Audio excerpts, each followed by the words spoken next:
નમસ્તે દર્શક મિત્રો, મારું ભાવેણા ચેનલમાં આપનું હાર્દિક સ્વાગત છે।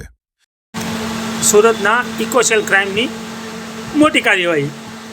યસ બેંકના કર્મચારીઓ સાથે મળી બોગસ એનઆરઆઈ એકાઉન્ટ ખોલાવનાર ઝડપાયો હતો। અહેવાલ જયભાઈ બગીયા, સુરત।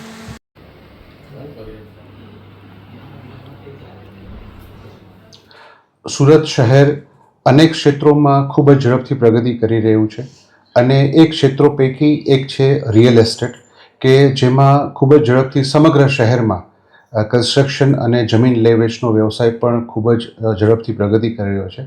અને આ જ વ્યવસાયમાં ઘણી વખત ઘણા એવા તત્વો કે જે પોતે અન્ય લોકોને ખોટી રીતે પ્રોપર્ટી અપાવવા માટેનો વિશ્વાસ આપી અને તેઓ સાથે વિશ્વાસઘાતની છેતરપિંડી કરતા હોય છે।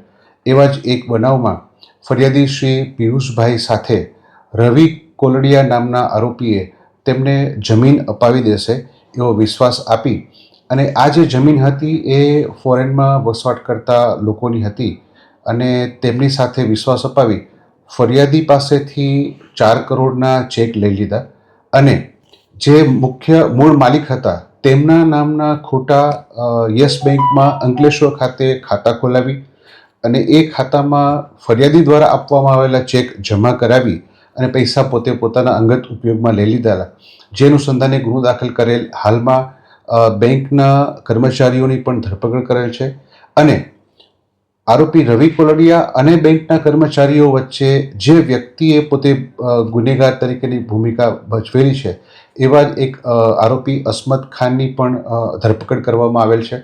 આ આરોપીનો રોલ એવો હતો કે એણે રવિ કોલડિયા અને બેંકના કર્મચારીઓ સાથે એકબીજાનો પરિચય કરાવી અને પોતે ખોટા બેંક અકાઉન્ટ અન્ય સાહેદના નામના કે જે લોકો ભારતમાં હયાત નહોતા તેમના બેંક અકાઉન્ટ ખોટી સહીઓ કરી અને ખોલાવવામાં હાલના આરોપીની મુખ્ય ભૂમિકા છે।